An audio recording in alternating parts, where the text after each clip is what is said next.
cases. All right, good. Yes. I obtained the contract between the Battery Park City Authority, which pays the city for your services. There's supposed to be 8 to 11 officers on at any time, even in the middle of the night.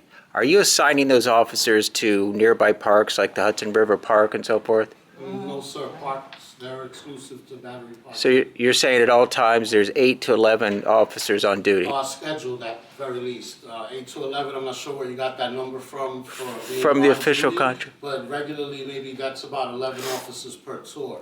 So there should be about 7, 8 officers on duty any given time. How many officers do you have assigned to Battery Park City? Currently, we're at full staff, and there's 40 altogether, including me. There's 4 sergeants, a captain, and 32 officers. And you obviously man 3 shifts. 24 hours. 24 hours. We've, just last year, July, we opened up our new northern end substation right here at 211 at what is that called? Rhodesia. Is it the Rhodesia? Yeah. Well, And you're, I'm just wondering, so you're contracted through the Battery Park City Authority? Yes. Or the state? So if the authority weren't here, let's say, hypothetically, and if we were run by the city, you would not be here, is that correct? As a city park, we wouldn't be stationed per se, maybe, and I don't really know.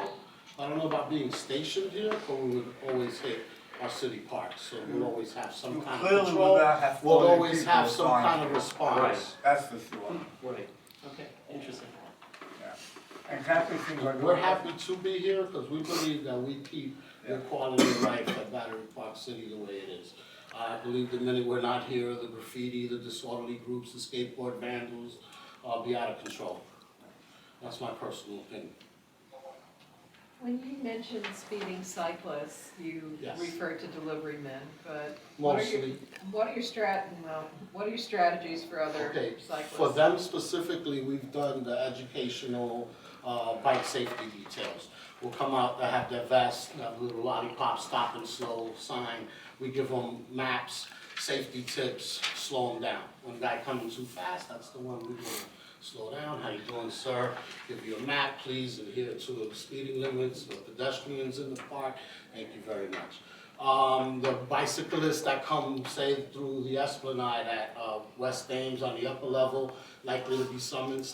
A lot of them we see are tourists.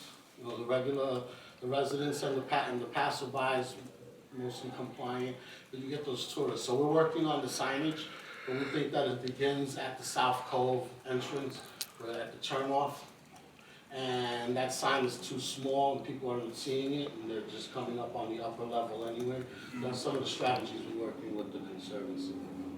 I would respectfully request a sign at the top of the ramp over by the corner of Liberty and South End. Because frequently they come up the Write that hill down, please, 'cause that's a and good they end guess. up taking the right down the sidewalk and taking people out as they. Tammy, that'll be on the first spot when we do our safety checkpoint.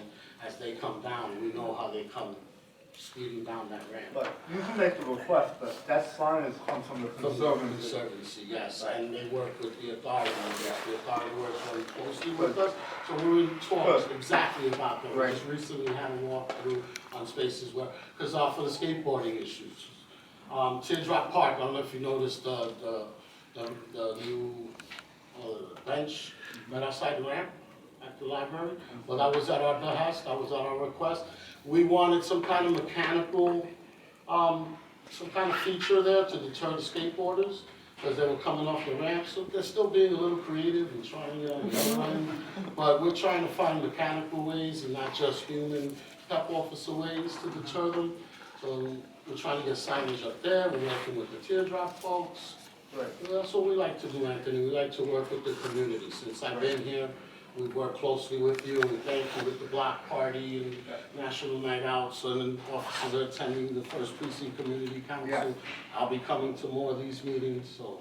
Right, good. Is it so, just to clarify, is there a certain amount of funding that's been allocated? I'm sorry, Oh, sorry. Is there a certain amount of funding that's been allocated toward an initiative of the signage and other features that would deter? That's a question I'd have to the Battery Park City Authority. We make our requests, we speak to them, and then they do their Would thing. they be in charge of? They would. Captain, thank you so much for coming down. Thank you, gentlemen. Thank you, Anthony. Thanks for Welcome to having come me. in anytime. Well, thank you, folks. Anthony, I'll leave you a couple of my cards if you don't mind. And then there was a DOT advisory that just came out. I want to leave that on. I just got this. If you want to share this information, please let those. I'll just give you a couple of my cards and please share. Thank you. Alrighty? Thank you. Thanks. Great. Good to see you. I know I might be skipping around here a little bit, but I want to go to, actually,